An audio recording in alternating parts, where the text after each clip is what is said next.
All right. Lose one Zergling, doesn't matter. Queen pops. How quick are we on our injects? Just checking the basics here. Everything looks pretty clean. Oh, the drone did go out to the third a bit late, right? He could have blocked that, yeah? So should Yes. have sent that a little earlier just to, you know, avoid the stressful situation. We did build the third queen in the main. Do you always build it in the main, or it doesn't? You don't really pay attention?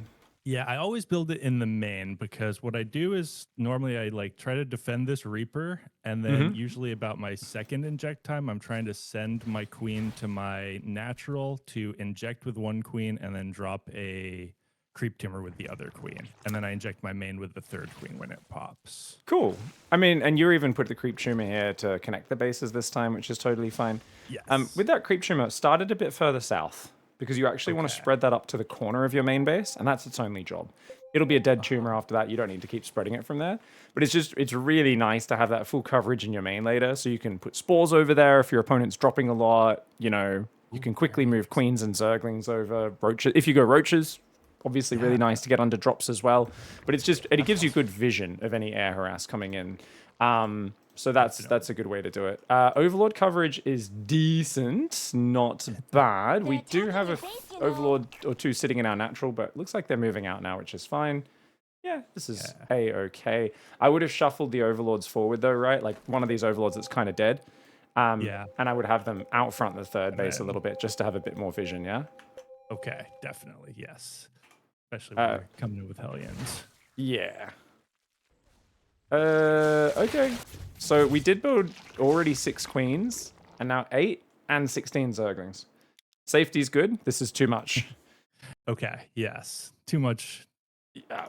I don't know why I was triggered to build all those zerglings. That I guess I just saw overreacted to these 2 Hellions coming in. I thought there was going to be more, but definitely unnecessary.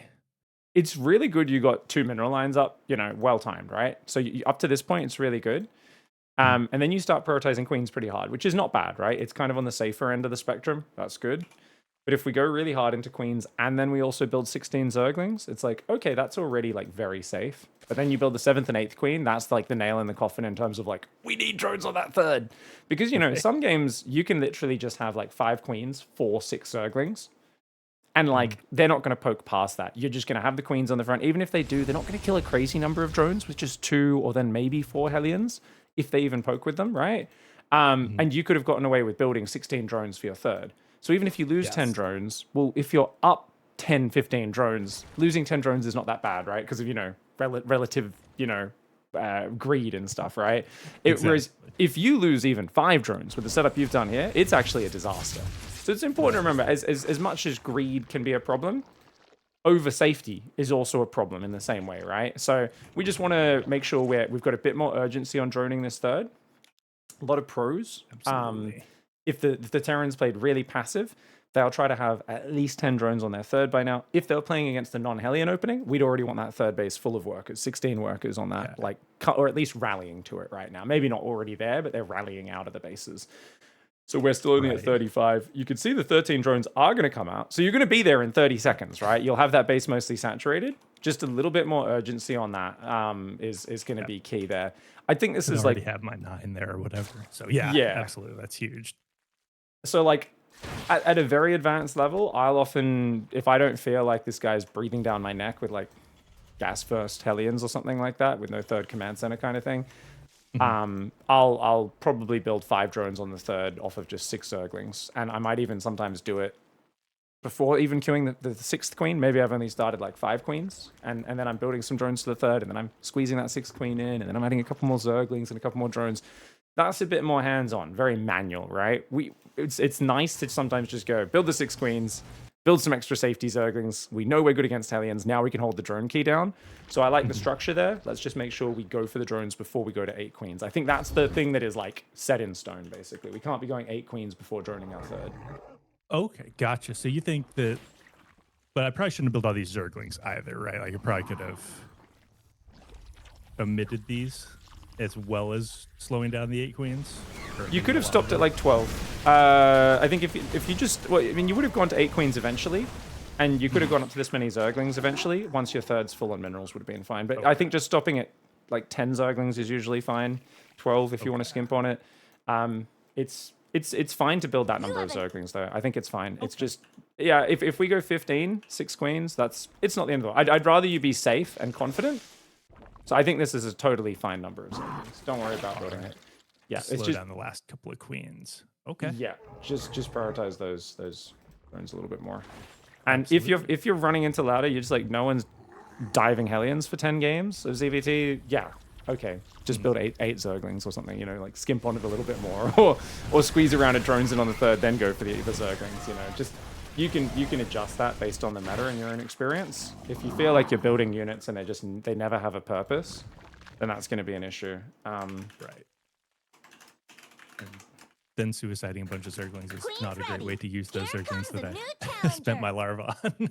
Yeah, I'm not even gonna analyze that one because I know you've got that. I know you know not to do that. I'm like, we don't even need to talk about that. We can pretend we didn't see it. Okay, nothing happened. Never. Let's go. This is weird. I'm doing a dot point, and it's not giving me a dot point in the Google Doc. Who cares? Doesn't matter. Drones on third need higher priority. Make sure you focus on that before going 8 queens. Stay cool. Yeah. Okay. Yeah, this is so weird. I've never had a dot point menu, just bulleted list with no actual bullets. So odd. Completely MIA? Evolution complete. I am gonna just use a numbered list instead. Okay. Fair enough. That works too. Oh, why are these all formatted as part of the same? So weird. I guess that I have it. I could have a targeted list. Here we go. It's Okay. fine now. We Cool. got it. Sorry, wasting your time. Oh, My bad. that's fine. Okay, so we wasted some time, we wasted some money, but now we've got to 3 base saturation, right? So we're just massing Ling Bane. We've got our 4th coming up. That's good. This is the point where you'd said, look, your macro is slipping. Okay. Yeah. How many injects did we miss? Did we miss many? I don't think so. I don't see big gaps in your injects if we rewind. Oh, okay, let's look at this stage when the Banshee comes in. Maybe we missed quite a few here. Yeah. We are undersaturated in your main. And in the natural. Yeah. And in the third. Everywhere. Not great saturation. You do tend to always fix it, though. It's one thing I do. I'm happy to see. Yeah. Yeah, when you bounce between those bases, always good to kind of just take stock of it, yeah. All right. We're still just doing 1 queen control group for defense. That's fine for now. We're going to go infestation pit. Okay, 12 more drones. Yeah. All right, so we're fixing our saturation a little bit. Natural's still a bit under. Taking a while to get 6 gases. Yeah, we definitely need to go double macro hatch at this point because we should have probably already had either a 5th base or a macro hatch up, right? Do you have a standard? What rule are you following with your build? So what I'm normally trying to do is take my 4th about 5 minutes and then take a 5th like around 7 minutes or so, and then a macro hatch somewhere in there as well is kind of what that's like been my general goal. But I often forget one or more of those, and I'm often slow on my 4th, slow on my 5th, and forget the macro hatch or something like that. So I end up usually just taking extra bases around the map, like I take gold or whatever a lot of the time just to spend my money. I think the answer is to batch things up usually with stuff like this to get it. We want it to happen earlier consistently. We never want to memorize a timing for the macro hatch and the 5th base. So I want you to get an earlier 5th base plus macro hatch. If you're floating 1,200 minerals, like in this game, and it gets to that 7-minute mark, and it's like, we haven't even started a 5th base or a macro hatch, that's why I'm like double macro hatch and a 5th base right now, because we need to just like get production done. I don't think that needs to be a standard thing, because if we're like, oh, I'm in the middle of like taking my 6th gases and getting my upgrade started and defending Banshees, and also we need to set aside 900 minerals on top of the 4th base, 1,200 including the 4th minerals. It's like a crazy amount of minerals and you know, stuff. Like that's a bit hard to just bake into the build order, especially if there's a lot of activity going on. But it is something where we should be kind of like around this point. It's higher priority than an infestation pit, right? So are you playing Ling Infestor into Ultra, or like what's the plan with the infestation, by the way? I'm normally going Ling Bane into Ultra. Yeah. Ling Bane into Ultra. And then I usually get a Spire just as like a safety thing, but I almost never actually use it. Yeah. No worries. I mean, if they're dropping like crazy, you can just mix some Corruptors in, and Corruptors go really well with Ultraling Bane anyway, late game, if it drags on, right? If your opponent doesn't just die. So that's great, but they are a luxury, right? Ultras are what defends you. So that's good. Good thinking. Corruptors also beat Libs. Libs are a good answer to Ultras, so having that tech available is good. But yeah. I think this tells us like the priority's a bit wrong, because we're at 56 drones. We haven't fully finished saturating our third.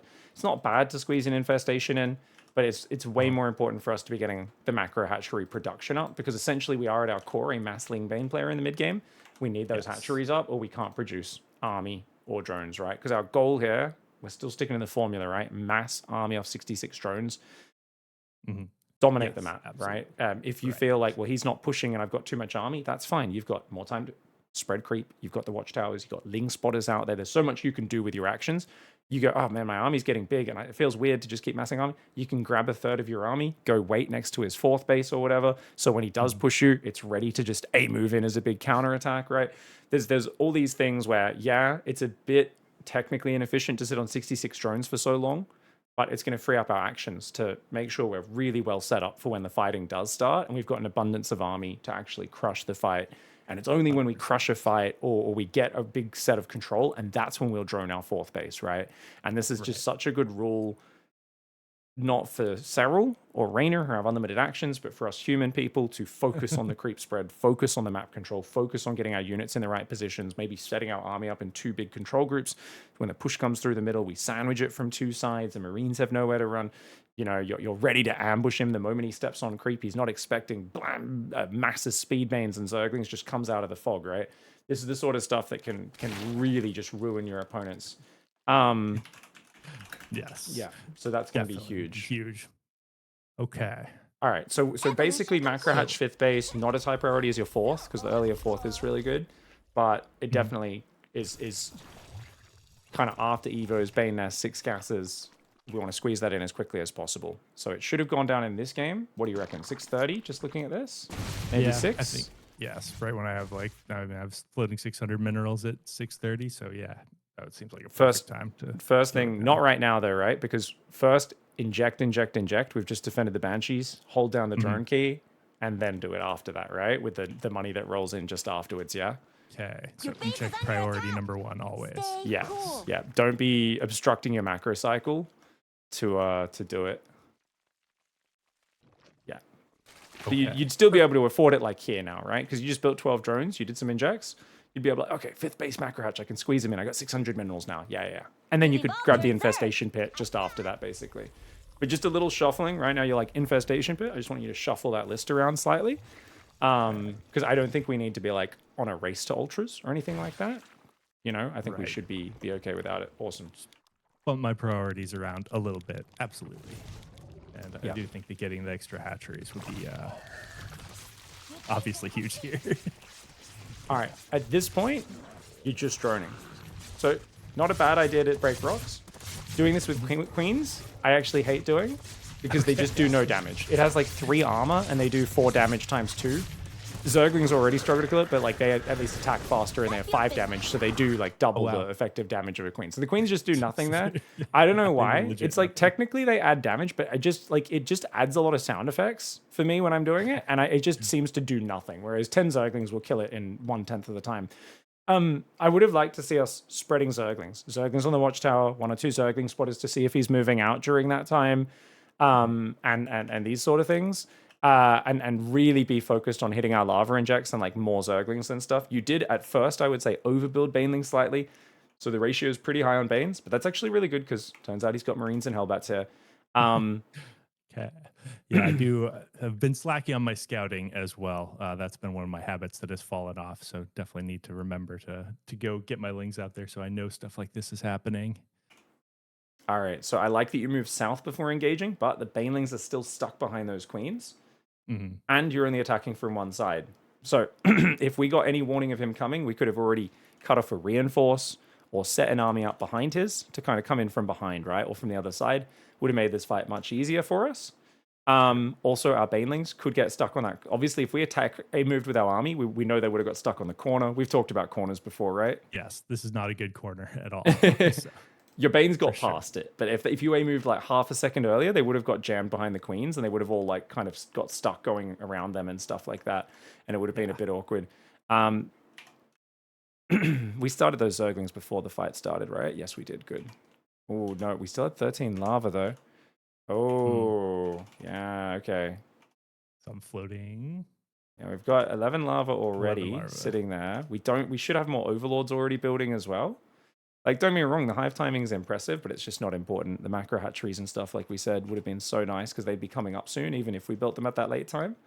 Yes. We do build 24 Zerglings, and then I guess our lava injects are going to pop as we're engaging, which is why we're going to have a ton of lava. Okay, that's fine.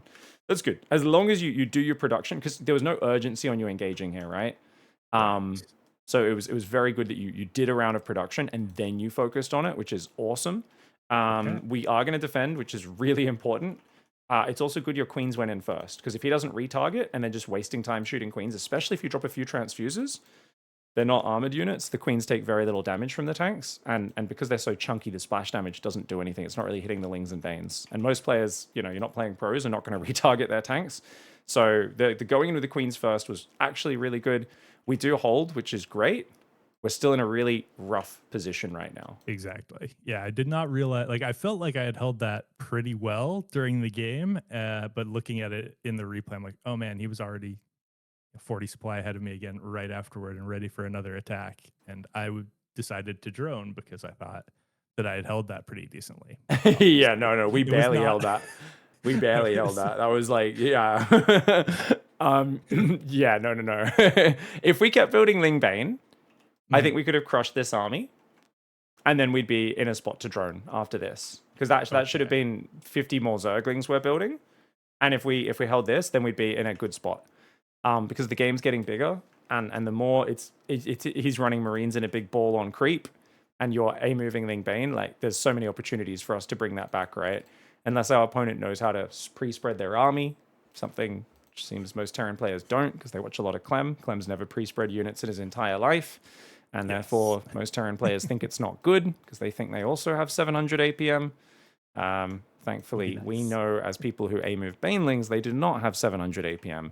And the moment the game gets bigger and you do drone that fourth base, and you start clicking 20 Banelings and 30 Zerglings into their third base at a time, while the other half of your army defends, we know our opponent's going to shit the bed really bad. And speaking of which, oh yeah, not a bad one. Once again, too many Banes, very few Zerglings in here. We really need to keep our production up. It's kind of hard to get your ratio correct when you're on the back foot like this, because you're like, that's a lot of Marines, I need a lot of Banes.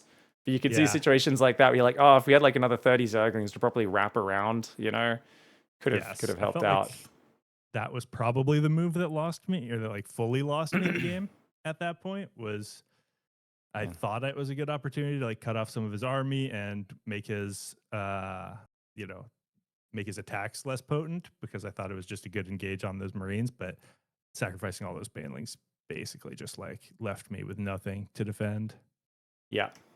So let's talk about, so after that fight, how could we have known we needed to keep building army? So look at this fight again. I just want you to get the pattern recognition down. Check out this fight. So Banelings are a bit far behind the Zerglings, but you did wait for them. You kind of tried to pull back for it, which was cute. Did he fucking manually target those tanks? Or is it just the front queen died? Let's check this. This guy's either a fucking pro gamer wannabe over here, or you didn't transfuse the first queen that got targeted. Let's find out. I don't think I transfused the first queen. No, he targeted. Oh my god. Now your Banes did target my Banes. He targeted with his tanks, the little tryhard. Fuck yeah. Well done, barcode player. Well done, mate. That was well done. Your Banes were in like a big clump and a super big target. So I think even his pattern recognition was like, oh, I gotta click on that, man. Whereas if you obviously, a bit more spread out generally, like before you engage, or if you came from two sides, it's super easy to clean that.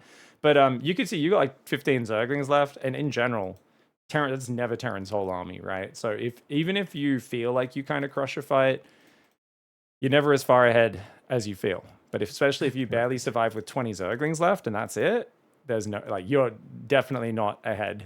You're like, okay, build another round of, keep building Lingbane here and just, get Lings on the towers, spread creep. And if you crush this next fight, then you can drone up. So Crushing it means you've probably got Banes left over. You got a lot more Zergs left over. The fight's going to feel a lot more decisive when you actually crush it. Now, that being said, so that's the first thing. We've kind of got that pattern recognition down a bit. I'm confident you're going to do better with this next time. Let's talk about after this. How would we try and recover? Let's say after we even lose this base. Okay, so what do we do here? So the first thing you want to do when you're behind against TERRAN is you want to really focus on the APM kind of inefficiency of your opponent and your own efficiency. So number one, what do we do? Zerglings are a really good way to distract someone. If you can grab 10 Zerglings and just shift click those into his third, grab another 10 Zerglings because I'm down here. Why 10 or even 5? It's basically free. You're really poor right now. You can't afford to be rolling Banelings to kill SCVs. That's like going to checkmate yourself. But if you can just click a few Lings in, it's going to force him to react. And that's your real goal, is force him to react. Because what we have is time as a Zerg. We can transfer half of that worker line that we saved, right, is up there onto this top base or this middle base. Probably the middle base, but probably all the top. We can rebuild the hatchery in the bottom. We don't know that Widow Mine's there. Let's pretend that, you know, your drone will run down. It might die to the Widow Mine. It might barely build. No, it'll die before it places the hatchery. But then you'd go, oh, okay, he's there, make an overseer. You'll go clear it up, right? You did over-transfer out of your main, by the way. I don't know when we did that, but remember, we should only have transferred that down to 8 workers. For some reason, we transferred down to 3, and our natural's on 23 workers. So something weird happened in the panic. But if you just click a few Lings in his third, oh, he F2s his army to deal with it. And then some Lings run in the south side, and suddenly he's losing these SCVs. And he's like, oh, and he F2s his army over there. And in the meantime, what are we doing? We're injecting. We're rebuilding hatcheries along both edges of the map. So if he pushes the north, we can give up this top base, run drones away down to this gold or this left side base, right? We can kind of always do this. So this is something which we really want to focus on, is the ability to just basically give up ground, spread creep, and just send small little counterattacks in and build up an army. Because right now we're so far behind in supply, we need to kind of survive to max out. And the way we do that is we delay big frontal clashes. If he shoves on creep in a big ball, okay, we can roll Banes into him. But as long as he's just going around the edges, sieging a base, slowly, methodically pre-spreading everything, that's TERRAN. Remember what's the rule? TERRAN sets up. They want to fight you. They're like, look, I'm ready. Let's go. They point at the ground, and you go, fuck you. And you just pull your drones away, and you say, take a hatchery. I don't care about losing one hatchery. We're both mining thousands of minerals a minute. I'm just going to move them to a different base. Meanwhile, chunks of my army are constantly hitting you from behind. And the TERRAN's like, fuck me, man. Because he's like, well, I want this game to be predictable. When can I watch my army? Like, how do I predictably know when to watch my army versus when to focus at home versus when to macro? And you're not letting him know when that's going to happen. And that's the power of Zerg versus TERRAN, is if you refuse to fight when the TERRAN wants to fight, it's very frustrating to play this matchup. Because they'll be like, okay, well, I'll focus on macroing and upgrading, and I'll take an expansion, I'll do a drop here, and I'll do this. And they look back at their main army, and they've accidentally stepped on creep without realizing, and 20 Banes have rolled in and killed 60 Marines. And they're like, fucking bullshit, Zerg, man. What the fuck? This game's so unfair. And you know, you from way behind all game, you've just avoided giving him the easy, clean finish that he wants.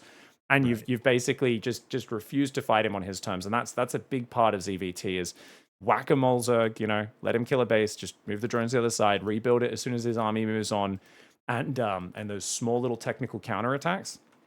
Because I can tell your opponent, he's got pretty good army setup, pretty decent macro. His third's been wide open all game. His fourth got taken with no defense, and I could tell if that planetary didn't get up easily, he was going to struggle to ever get a fourth base up. And he will eventually start running out of steam as well. So I think this is a good example of a TERRAN who did a lot of things really well, but it's kind of because we didn't make it difficult for him to do those things well. And you'll see when you kind of like, you make it hard for them to do that, and it's just really hard for a TERRAN to perform at this level in those situations. Chitinous plating before you start ultras wherever possible is such an important upgrade for them. I think you didn't have the money for chitinous because you started the ultras first. Obviously, it is on the way now, but it's such a big upgrade, and it really, really does help out. Obviously, at this point, we're dead. Yes, at this point, it's dead. But yeah, that's really good insight, and I do need to be a lot better about taxing their attention and just like not letting them fight on their own terms. I do think that that's one of my big areas that I need to improve in. So great call out there. So I think the system we want to think of, we want to get used to, 10 Zerglings. into their base, right, is just huge. 10 Ling run-bys into bases. Costs you nothing. Don't need to micro it.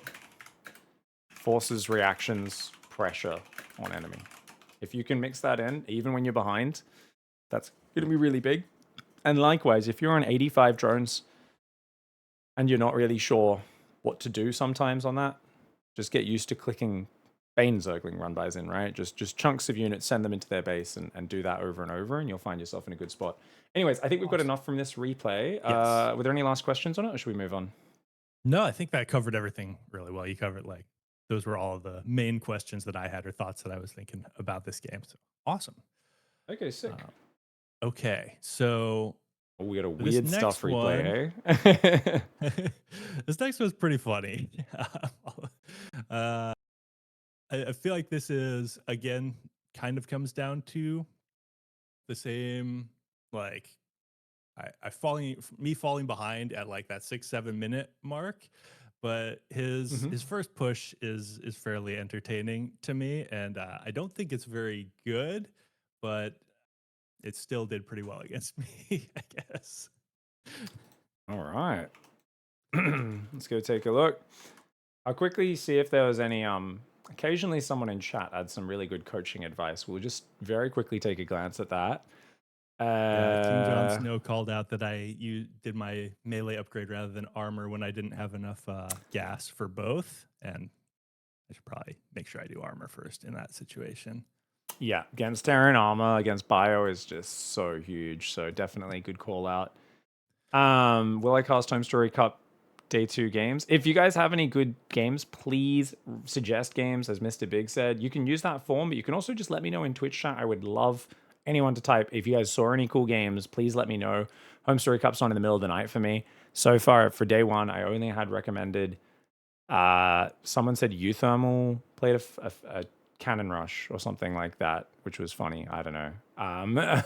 What was it? And was it someone versus Ryung as well? Mana versus Ryung. Sorry, Mana versus Serral tried some Cannon Rushes to cast just to take a look. Though I imagine they just got squished because, you know, Serral. Even when Serral's like, I feel like completely unprepared for a Cannon Rush, he shuts it down. With like the Ravagers, just I don't know. Even when I'm like, I don't think this response is optimal. It's like, oh, it's fine. It's Serral. He'll get out of trouble. Serral does God stuff. It's impressive. It's like, yeah, he'll find a way. It's fine. And then yeah, Mana Ryung apparently was fun. And Mana games in general are pretty cool since he became more of a YouTuber rather than a super tryhard guy. So while still being very competitive against pros. But if you guys know any other games, you guys let me know. Is mech or bio a better choice versus Zerg ground? For instance, a Ravager, Lurker. So mech or bio is like, this is a choice you make based on how you enjoy playing the game. It's not about like what's better versus this or that, because you can't really decide after. So you kind of just choose like what you're comfortable with, right? It's same if you're playing Zerg versus Terran. You don't pick Roach or Lingbane based on what you see from the Terran. You pick it just on the style. You're like, I'm going to learn this style and get good at it, because this is a decision you want to make, you know, on your own. And it's kind of a similar decision. You know, Roach is a bit slower than Lingbane, but with mech, it's a much slower style. You can play kind of aggro battle mech styles. I would say in general, mech's a bit more APM friendly for Terran. Usually it's going to be a bit smoother to do like crazy harassment openings with like mech openings, and then flow into other stuff from it as well, which is cool. Because like you can go 5 Banshees and 8 Blue Flame Hellions, and hey, it turns out going Cloak on your Banshees, you know, and having a few of those left over is really useful when you're playing mech. Likewise, Blue Flame is going to carry over to the next stage of the game, whereas if you open Blue Flame and then go bio, you're probably not making Hellbats. You know, you're probably swapping into Widow Mines or something like that. So, yeah. Yeah, I feel like at my level, there's definitely like a dichotomy of the two different styles, and the mech players are like there's also this huge like array of different mech players. There's like the Cyclone players and the Super Hellion players and the like Thor tank players. It's like, don't forget the guy who just builds battle cruisers every game, right? That guy's so fun to play. You're like, oh yeah, I've seen a tank or two and a few Hellions, and then 4 battle cruisers teleport in, and you're like, oh, okay. I did not realize. I haven't played against one of these guys in a few weeks. Well, I guess he gets this victory. All right, buddy. All right. Definitely not foreshadowing anything right now. That's for sure. Ghost Hellbat's not too bad. Not as good as it used to be, but Okay. it's not the worst. You might be surprised. Really? Okay. Yeah, Interesting. yeah. Because I mean, they used to be able to basically like one tap a queen. They'd leave it on 5 hit points, which is pretty juicy. And even now they do like 130 damage, which still leaves it with just 45 hit points. Hellbats are great against Zerglings as well. Anyways, let's take a look at just the build structure slightly. We're taking gases pretty quickly. Is there a reason for that on your natural? You've gone 3 gases. I'm very curious. I think it was because I had 2 extra drones there, and I just didn't quite realize which part of my build I was in, and I was like, "Oh, I have extra drones here. I'm supposed to be building gases," because that's just like my trigger when after I re-rally to my main and natural, I look for having extra drones at my main and natural Right. and just build gases.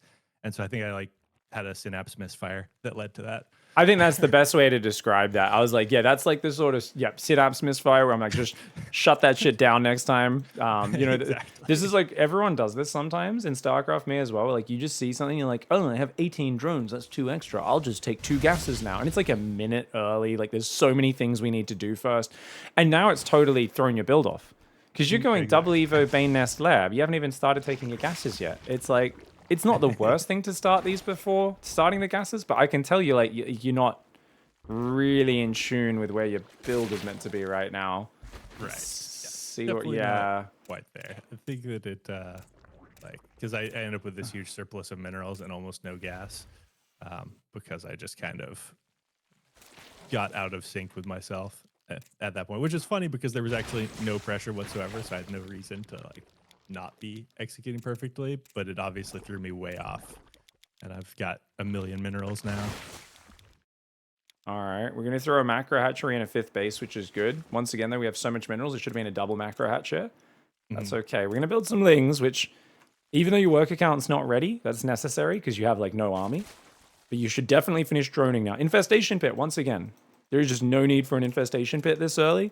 We're jumping ahead. Remember, we've had that happen in the past as well, where you would get to lair tech. I don't know if you remember, like 2 months ago, 3 months ago, whenever it was. You would like make Spire and Hydroden or something, and then you'd be like, and you'd kind of sit there just not spending your lava because you had like 20 Zerglings and 3 Banelings out, and I was like, keep making Ling Bane, bro. And then like the Terran would push, and you'd be like, oh, I better make Ling Bane. And it was like, your whole production machine had just been at a standstill for so long unnecessarily. And you were kind of like, maybe I should drone my 4th. Maybe I should do this, And it was kind of like you were doing the classic Zerg thing of like, I'm waiting for something to react to. And it's like, no, we can just mass Ling Bane. That's totally fine. Yes. His attack is not the worst. It's not the greatest either. We need way more Banelings, and we need all of our queens to engage with the Banelings as well. Is really crucial. A+ for pulling drones, right? Should have pulled back our whole army though, right? Your Banelings could have rallied away. I guess he's so tempting. I can forgive you moving forward because he looks a bit clumped up there. He did pull the ghost back though. Right, credit to him for that. But in hindsight, pulling it back would have been better because you want to engage all together, right? We want our queens to go in. So they're shooting stuff and he's spreading backwards, and our queens are just killing stuff while the Banes are making him spread.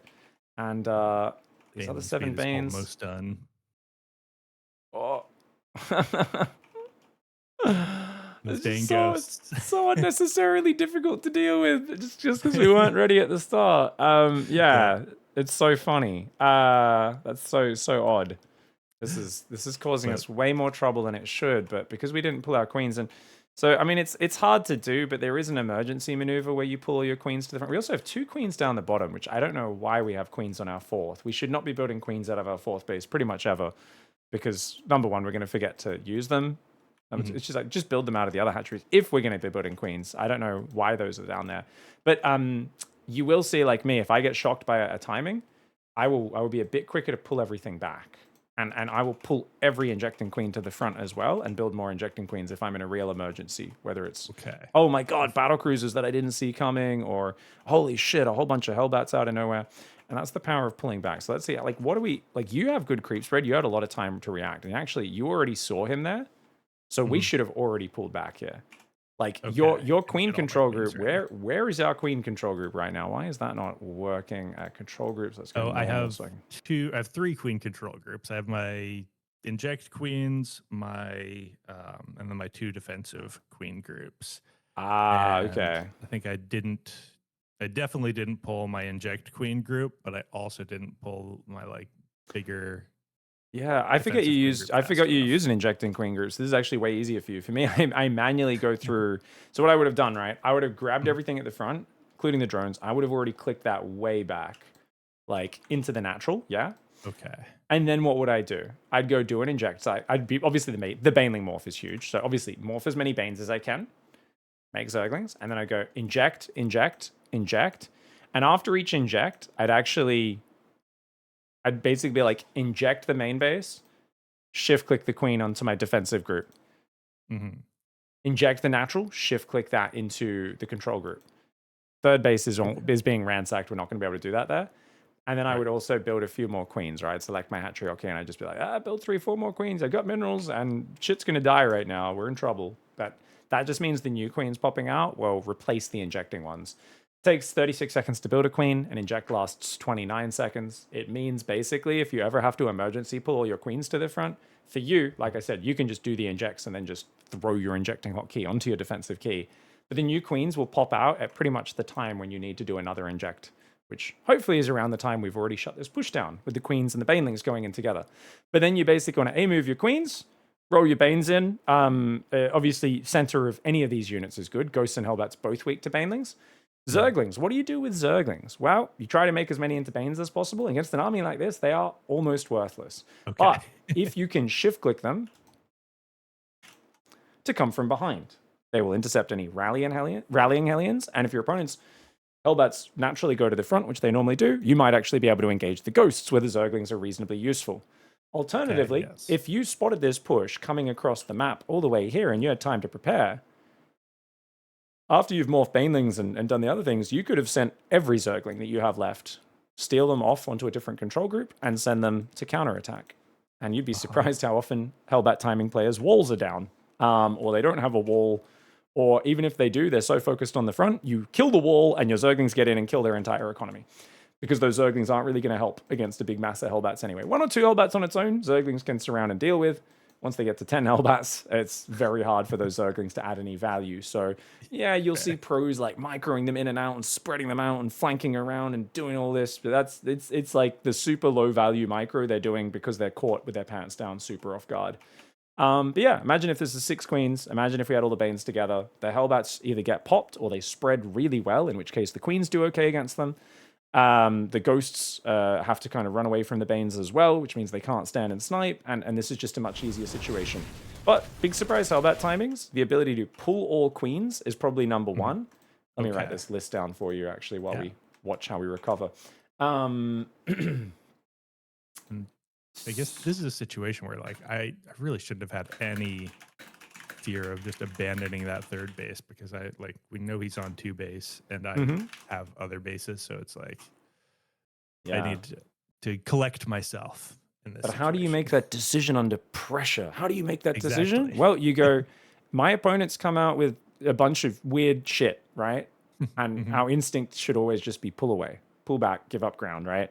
Anytime your opponent comes out with more shit than you expected to appear at your base at that time, give up ground, back away, get the macro cycles done, get the initial response going, that gets you in the right stead, and then you can, kind of have a few more seconds to take stock of the situation and make a more informed decision. Oh, you know what? This is probably just a 2-base push.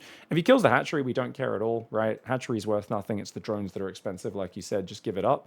So first step is pull back when we see Hellbats. Morph as many banes as possible. Transfer drones if needed. Give up base. It's fine. Bring all queens to front. Plus build more queens. Right? So it's that cycle we talked about. Bonus points if we inject before pulling them. Just to make sure we have minimal downtime on our injects as a result of this.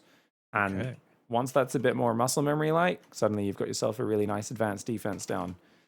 Now, we could have probably already overseer scouted earlier in this game, but definitely after what happened before, we need to. Once again, we're going hive at a pretty good timing. super unnecessary. It's so much more important for us to, you know, focus on other things. When did that Hellbat timing get cleaned up?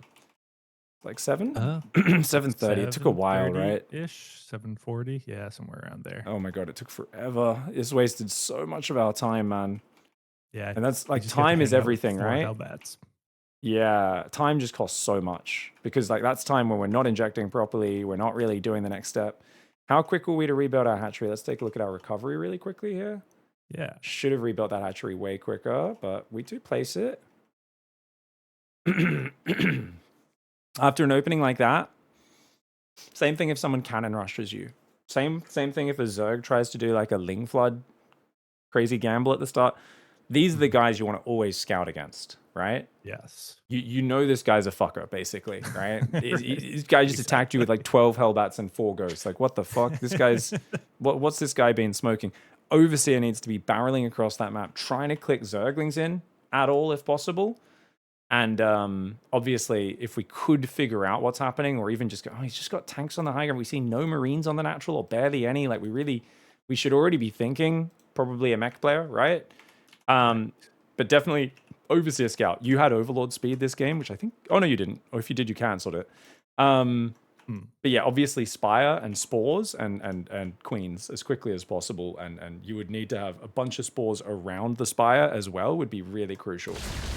You have 5 Queens. You have no Spores. You are in Dicktown. I don't see you coming back from here. Technically, you could scramble back into it if you know, run the drones to what this 4th down the bottom. And then maybe here, and you build like, you know, 3 Spores at each base, and you basically, you would need to like lean into the problem and be like, I'm just going to hold the drone key down while this is happening to try and replace my losses, right, kind of thing. But it's just tough because if we clean up that Hellbat timing a minute earlier, which we totally could have with a standard response, it's a minute earlier, your Overseer goes across the map and everything kind of gets situated. So I think you solve the Hellbat timing, this kind of solves itself. Definitely. Yeah, I always have the fantasy GG timing where I just stay in the game forever just in case to make sure that I can, you know, just to see, but to try my best. Yeah, that was definitely over. No worries. And then we've got one more, yeah. Yeah, so this is kind of in the order of progression in terms of how the games happened. This game felt like it was slightly better than the previous ones, but there's still, again, I still hit that like 6-minute timing where I'm just like banking a bunch of minerals. He's maxed out when I'm at like 130 supply, and it didn't feel great. No worries. We'll zoom through to like 5 minutes and just take a kind of look. We'll just check like you're saturated on your natural at 3.5 minutes. You know, 635 workers at that point, like you did in the first game. Go from there. Massive thanks to Foxling for the $20 tip. Please keep some of it for yourself. I will not. That's all going to go to the pro gamers. Foxling, excuse me. Sorry. If you guys did want to really give me money, I guess you could go to Patreon. But honestly, supporting Pigfest is huge. Thank you for the $20. It'll go straight to the players. You guys can see the bar down there. We're already at $1,565 for the prize for Pigfest, and every dono on my stream for this month is gonna go towards that, guys. So appreciate the support and thank you so much. We've already got Cyril invited, and we'll be announcing more players and qualifiers over this coming week. So get excited, and thanks everyone for supporting the tournament. We only announced it yesterday, and already $600 raised, guys. That's friggin' awesome. That is amazing. Wow. And we're going to have Cyril playing? That's see if he can get his fourth Pigfest championship, the friggin' freak.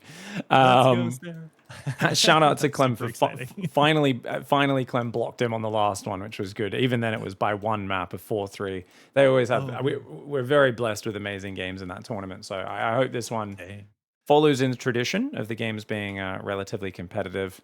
All right, let's check 3.5 minutes. Guess that'll be my first one. Oh, sick. Oh, awesome. It should be really fun. Yeah. No, 35 drones on time. Had to transfer back to go on gas. That's fine. Everyone makes that mistake. Bit slow on creep spread, that's for sure. That's going to be awkward. You've got... Oh, yeah, dude. Yeah, I was over here at one Reaper. Did this guy just click a Reaper through your main and you just got totally fucked? Yeah. Pretty much. You got so thrown off by one Reaper just running in a circle. Oh my god! You like that you Reaper actually was important for all of my attention for a whole minute or something. You know, it's impressive because like I'm like normally like this guy's missed macro. I'm like, no, he's macroing well, man. He's building SCVs and aliens and marines at the same time. I'm like, shit, he's macroing flawlessly during it. And then you like lose track of your queens in the main. You're not injecting, not spreading creep. Oh no. Okay. Yeah, that's that attention tax. You got me good. Yeah. Just remember, whenever they're doing little distracting thingy-majiggies, it's okay, do step 1 or step 2, like move queen, and then do injects and stuff, and do the next step of our build. You know, do the macro and the micro, especially when it's a Reaper is so low priority, right? Even if he kills a drone, we really don't care. Like it's not important compared to us just keeping the build rolling. But that's going to set you back quite a bit. And oh my god, you took the 3 gases on the natural again. What the fuck, bro? That's 2 games in a row. So this time, I guess it. Oh, I guess it. No, it's not the right time. Yes, no, I did. Because I guess what happens is I feel like I'm supposed to be teching up at this point, and so I just like went overboard. So yeah, I've got to pay way more attention to when I'm taking that gas. This is something. So you gotta review. So it's 3 mineral lines saturated, right? And then all the gases, right? Right. But yeah, we're totally off kilter now because now you're like layer double evo bane. I gotta get my tech. I gotta do my no, you don't. Queens and Zerglings are all you need, man. They are all you need. Get the 3 mineral lines up, then you get to do all the things all at once. This is good because we identified this pattern now. The fact that we saw this in 2 replays when it's not part of our build is really big. Because it's so easy for people to do this where like you just do something intuitively in the moment and it like becomes part of your build subconsciously. And this is what shits me about coaching players, not you, who refuse to do builds. And I don't coach many of them. Usually people who come to get coaching can copy instructions. But you know, there's certain players like, I don't use builds. I like to just play intuitive. I like to do this. And I'm like, you're still using builds. The only difference is it's subconscious. Like you literally, when someone says, I don't use builds, I'm like, well, you still do. I guarantee if I watch your games, I will see you repeating the same actions over and over. The only difference is you're like, you don't know what you're doing. They're like, it's they're not, you know, I don't even know what the analogy is, but it's like, you're not playing, like you're playing blind, but it's like purely because you're sticking your head in the sand. You know, there's just no reason. They're like, no, I don't need eyes to see. That's for losers. It's so dumb. Yeah. And players like that will always have weird things like this that don't really make sense, but just intuitively, we've got to make sure we don't go down that line with that. Shut that shit down early. And remember, but there is an argument behind, you know, 4th base macro hatch, 5th base, all being like, some people would say even more important than the gases and upgrade structures.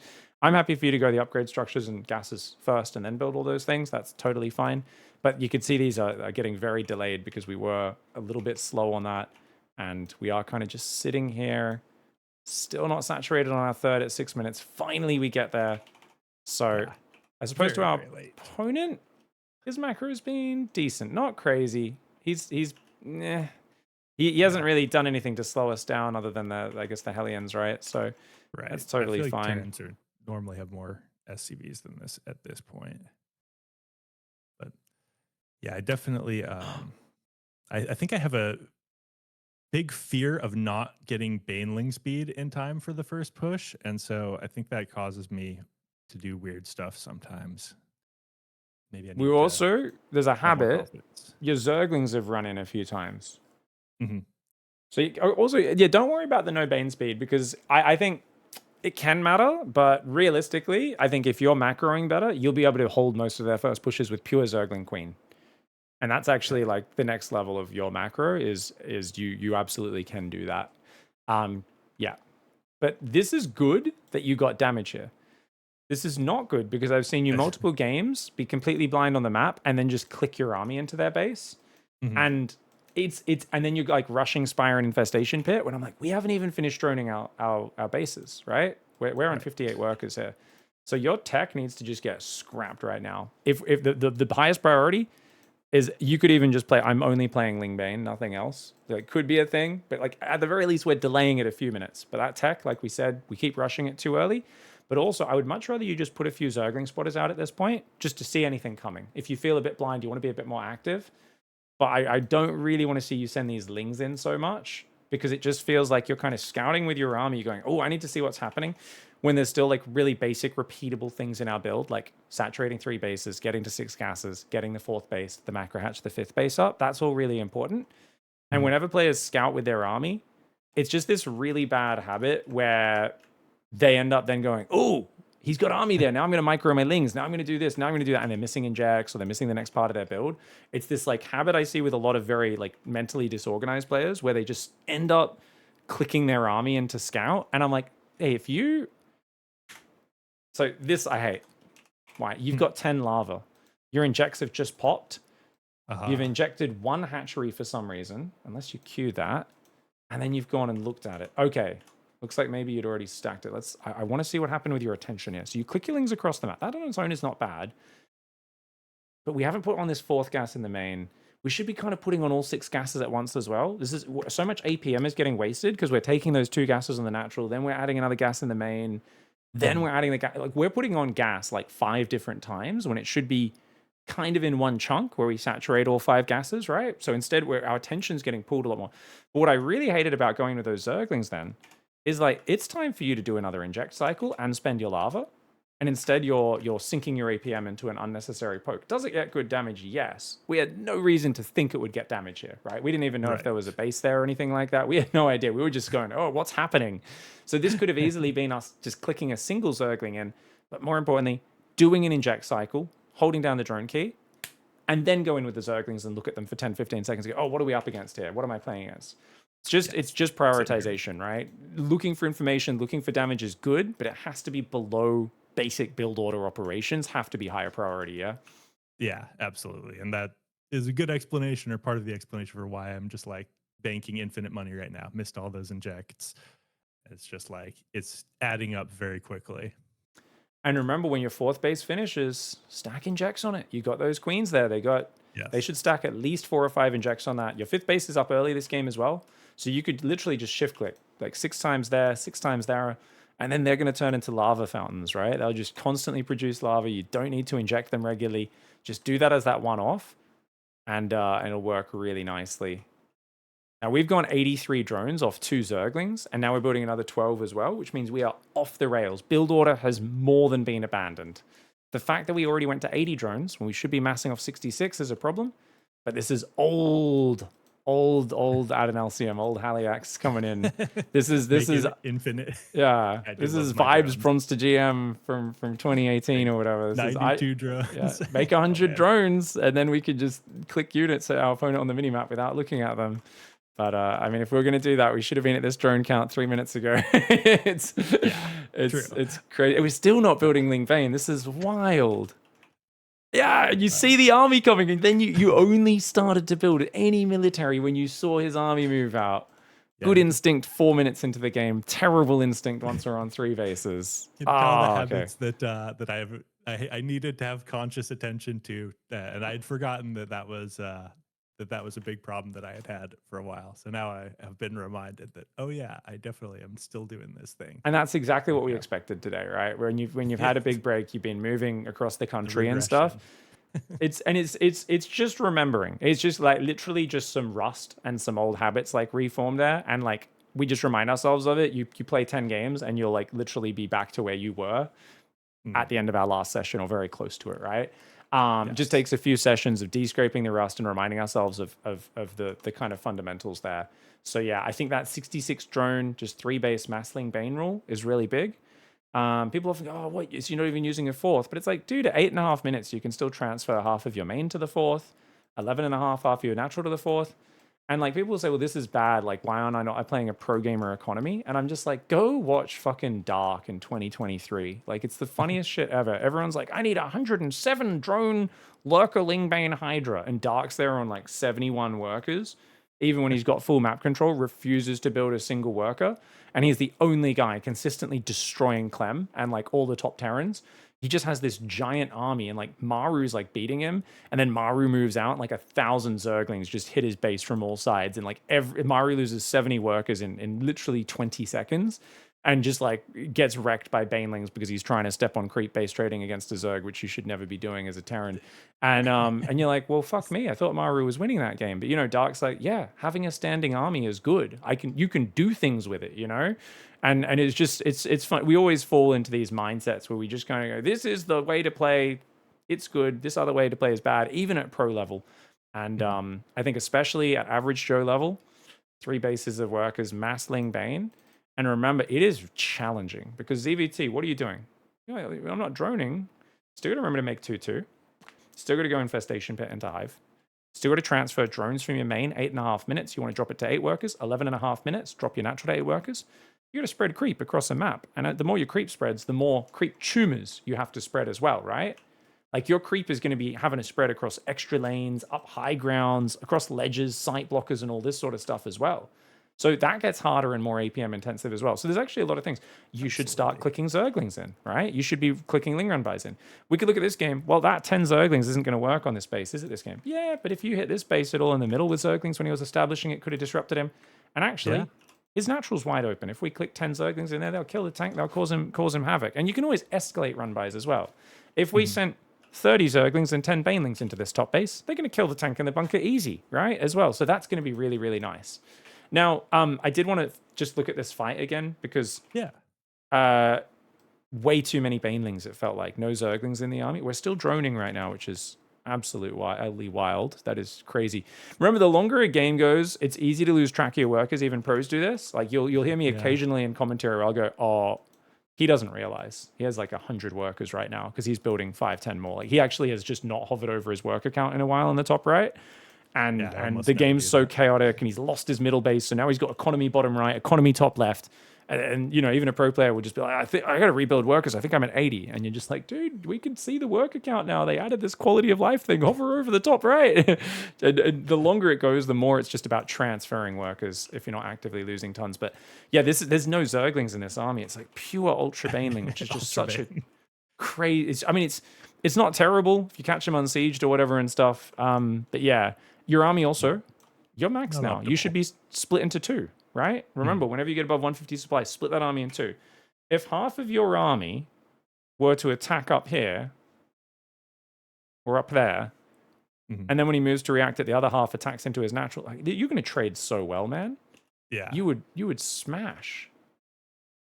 I mean, you're going to smash anyway because this guy's still just making. Didn't know how to spread his Marines, I don't think. Yeah, I mean, even if he did, he's still making Marine Marauder with worse upgrades than the Zerg 13 minutes into the game. This is a very Terran problem. He also just really likes drugs. He just used like 3 stim packs in a row. Yeah, that ain't going to work, bud. Guys, hot tip Terran players out there, because this is the sort of play that I see people balance whining always. They're like, man, Zerg show Ember in late game. And I'm like, mate. Are you still just making Marine Marauder in late game? You can use a pretty heavy bio army still, but 11 barracks? No, guys. Maximum 8 barracks. Go triple Starport. Add a ton of Liberators. What do you think Haliax does against Libs? He could build Corruptors. Sorry, I'm teaching them how to beat you. But absolutely. Do it. Number 1, Haliax is not going to have Corruptors ready. Number 2, you just set up a push, and you set up your siege zones and you shove through, but you've got to be pushing. If you want to play a constant biosite, you don't want to play like Ghost Turtle late game. You don't want to swap to like Mass Thor, Hellbat Lib or something like that. Some, you know, kind of mech Lib style army. You got to get in there. You got to trade aggressively and force the fights where you want. And that means pushing heavy Marauder army, sieging your 10 Liberators, even if they don't have range. Range isn't really that important against Zerg because Zerg's melee units anyway, right? Range is much more important against PROTOSS. So they got Blink Stalkers and Storms and things. And you can get all over it. This map's grossly Zerg favored. It's huge. It's really hard for Terran to push you. Really good to just keep expanding and going along the edges and stuff. Doesn't mean, you know, but if a player drops a lot and stuff, it's quite difficult to defend all these expansions and things like that. So you can still get in big trouble. And if this guy went Libs, we definitely would have had some troubles. I think the main things we've got from today, right, is don't take those gases on the natural. Stick to the build order in that regard. Yes. We've got drones on the 3rd need to be just a little bit higher priority, right? We can't be going 8 queens and 16 Zerglings before building any drones on our 3rd. Just a bit too safe, right? Yep. 5th base and macro hatch needs to be a higher priority and way higher than infestation. We've been going infestation pits and spire. As these games went on, they were getting earlier and earlier before your 3rd was even saturated, where I was like, oh, not only have we not got the macro hatcheries yet, you haven't even saturated your third or taken gases on your third, you know. So that is kind of like a goal. We might even, I think a soft rule we might want to do, and you're calling this, you let me know. Mm-hmm. Only build these after winning a mid-game fight. Okay, I like that. Yeah. That sounds like a reasonable restriction to put on myself. So it's like, you know, you win a fight convincingly, you drone your fourth and do that tech at the same time. Then So okay. win a fight, drone fourth, plus add tech. That's really good, because then it really forces you to focus on that Ling Bane stage. And remember what we said earlier, and I think this is really big because I didn't really write it down, but I want it to be in your head. If you're just massing Ling Bane off 66 drones, what are you going to do? Ling Bane run by, get it ready. Yes. Split your army in 2 halves. Spread your creep better, because you're not building tech and all this stuff as early. Get the tech up earlier, you know. Make sure we're remembering also, stack those injects. Stack injects when 4th base comes up.